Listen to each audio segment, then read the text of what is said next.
ಇವತ್ತು ಊಟಕ್ಕೆ ಚಪಾತಿ ಮತ್ತು ಪನ್ನೀರ್ ಬಟರ್ ಮಸಾಲ ಮಾಡ್ತಾಯಿದ್ದೀನಿ. ನಂದಿನಿ ಬ್ರ್ಯಾಂಡವ್ರದ್ದು ಪನ್ನೀರ್ ತರಿಸಿದ್ದೆ ನಾನು, ಮತ್ತು ಬೇಳೆನೂ ಅಷ್ಟೇ ನಂದಿನಿಯವ್ರು ತರಿಸಿದ್ದೀನಿ. ತೋರಿಸ್ತೀನಿ ಇವಾಗ. ಇದಕ್ಕೆ ಮ್ಯಾಗ್ನೇಟ್ ಮಾಡೋದು. ಸ್ವಲ್ಪ ಚಿಲ್ಲಿ ಪೌಡರು ಸ್ವಲ್ಪನೇ ಸಾಕು, ಪುಡಿ ಸ್ವಲ್ಪ, ಗಟ್ಟಿ ಮೊಸರು 2 ಸ್ಪೂನು. ಇದು ಏನಕ್ಕೆ ಹಾಕ್ತೀನಿ ಅಂದರೆ ಪನ್ನೀರ್ ಸಾಫ್ಟಾಗಿರುತ್ತೆ ಅಂತ ಹಾಕ್ತಿದ್ದೀನಿ ಅಷ್ಟೇ. ಇವಾಗ ಇದನ್ನು ಸ್ವಲ್ಪ ಹೊತ್ತು ಒಂದು 5 ನಿಮಿಷ ಕಲಿಸ್ಬಿಟ್ಟು ಮುಚ್ಚಿಡ್ತೀನಿ.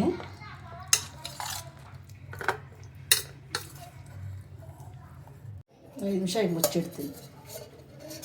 ಮೊದಲಿಗೆ ಸ್ಟವ್ ಹಚ್ತಾ ಇದ್ದೀನಿ. 1 ಸ್ಪೂನ್ ಬೆಣ್ಣೆ ಹಾಕ್ತಾಯಿದ್ದೀನಿ. ನೆಕ್ಸ್ಟ್ ಇದಕ್ಕೆ ಒಂದು ದೊಡ್ಡ ಸೌಟಷ್ಟು ಎಣ್ಣೆ ಹಾಕ್ತಾಯಿದ್ದೀನಿ. ಮಿಕ್ಸ್ ಮಾಡಿ ಇಟ್ಕೊಂಡಿದ್ನಲ್ಲ ಪನ್ನೀರು, ಅದನ್ನು ಫ್ರೈ ಮಾಡ್ಕೊಳಕ್ಕೆ ಹಾಕ್ಕೊಳ್ತಾಯಿದ್ದೀನಿ.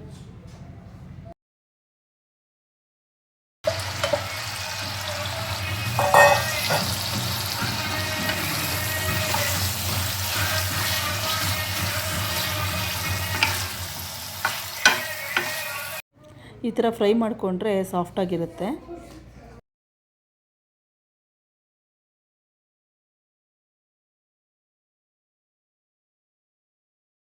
ಯಾವ ಸೈಜ್ ಬೇಕಾದ್ರೆ ಕಟ್ ಮಾಡ್ಕೊಬೋದು, ಸ್ಕ್ವಯರ್ ಆಗೋದಾದ್ರೆ ಯಾವ ಥರ ಮಾಡ್ಕೊಬೋದು. ಈಗ ಪನ್ನೀರ್ ಫ್ರೈ ಮಾಡಿದ್ದಾಯಿತು. ಈಗ ಒಂದು ಬೌಲ್ಗೆ ಹಾಕ್ಕೊಳ್ತಾ ಇದ್ದೀನಿ. ಇದೇ ಬಾಣಲೆಗೆ ಚಕ್ಕೆ ಒಂದೇ ಒಂದು ಪೀಸ್ ಚಕ್ಕೆ ತೊಗೊಂಡಿದ್ದೀನಿ. ಒಂದೆರಡು 3 ಲವಂಗ ಅಷ್ಟೇ, 2 ಏಲಕ್ಕಿ. ತುಂಬ ಸ್ಪೈಸಿ ಬೇಡ. ಈರುಳ್ಳಿ ಒಂದು 3 ಗೆಡ್ಡೆ ತೊಗೊಂಡಿದ್ದೀನಿ. 3 ಈರುಳ್ಳಿ ಹಾಕ್ತಾಯಿದ್ದೀನಿ.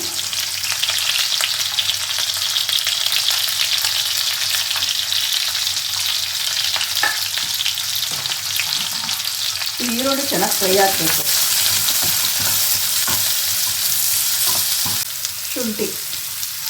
ಸ್ವಲ್ಪ ಶುಂಠಿ ಕಡಿಮೆ ಹಾಕೋಬೇಕು.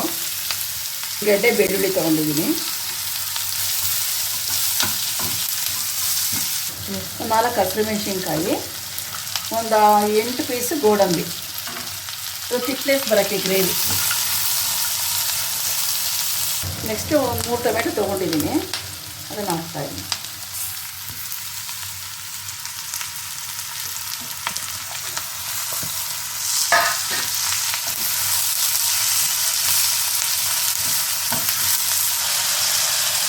ಒಂದು ಅರ್ಧ ಲೋಟ ನೀರು ಹಾಕ್ತಾಯಿದ್ದೀನಿ. ಸ್ವಲ್ಪ ಸಾಫ್ಟ್ ಆಗುತ್ತೆ. ಅದು ನೀರೆಲ್ಲ ಅಬ್ಸರ್ವ್ ಮಾಡಿಕೊಂಡ್ರೆ ಗ್ರೇವಿ ಟೆಕ್ಸ್ಚರ್ ತುಂಬ ಚೆನ್ನಾಗಿರುತ್ತೆ. ಅದಕ್ಕೋಸ್ಕರ ನಾರ್ತ್ ಇಂಡಿಯನ್ ಗ್ರೇವಿಗೆಲ್ಲ ಸ್ವಲ್ಪ ಕಸೂರಿ ಮೆಥಿ ಆ್ಯಡ್ ಮಾಡಿದ್ರೆ ಚೆನ್ನಾಗಿರುತ್ತೆ. ಈಗ ಒಂದು ಸ್ವಲ್ಪ ರುಬ್ಬೋದಕ್ಕೆ ಹಾಕ್ಕೊಂಡಿದ್ದೀನಿ, ಆಮೇಲೆ ಒಗ್ಗರಣೆಗೆ ಹಾಕ್ಕೊಳ್ತೀನಿ. ಈಗ ಇದಾಗಿದೆ, ಇಳಿಸ್ತಾ ಇದ್ದೀನಿ. ಸ್ವಲ್ಪ ತಣ್ಣಗಾದ್ಮೇಲೆ ಮಿಕ್ಸಿಲಿ ಹಾಕ್ಕೊಂಡು ರುಬ್ಕೊಳ್ತೀನಿ. ಇದನ್ನು 1 ಸ್ಪೂನ್ ತುಪ್ಪ ಹಾಕಿದ್ದೀನಿ. ತುಪ್ಪ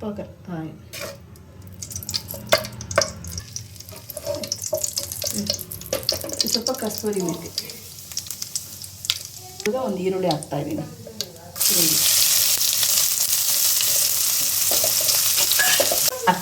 ಸ್ವಲ್ಪ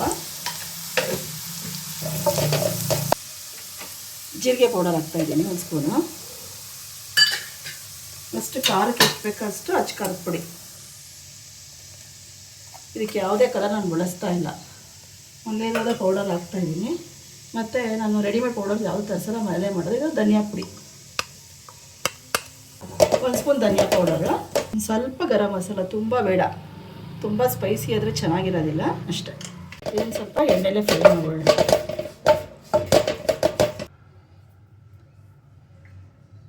ಹಸಿರು ಬಟಾಣಿ ಹಾಕ್ತಾಯಿದ್ದೀನಿ.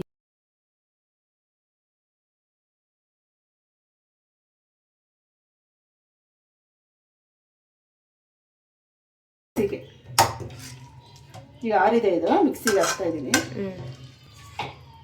ಇದಕ್ಕೀಗ ಮಸಾಲೆ ಸೇರಿಸ್ಕೊಳ್ತಾ ಇದ್ದೀನಿ.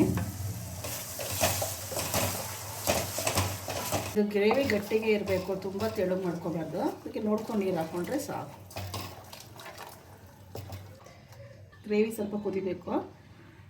ತಟ್ಟೆ ಮುಚ್ಚಿಕೊಳ್ಳಿ.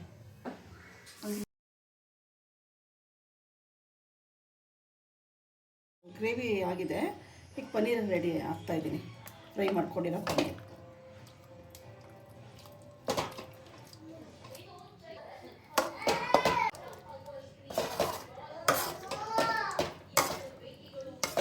ನೋಡಿ ಎಣ್ಣೆ ಬಿಡ್ತಾ ಬರ್ತಾ ಇದೆ ಇವಾಗ.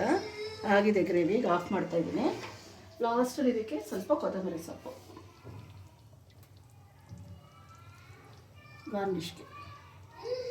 ಗ್ರೇವಿ ಇವಾಗ ರೆಡಿಯಾಗಿದೆ. ಈ ಗ್ರೇವಿ ಟ್ರೈ ಮಾಡಿ ನೋಡಿ. ನೆಕ್ಸ್ಟ್ ವಿಡಿಯೋದಲ್ಲಿ ಸಿಗೋಣ. Thank you for watching.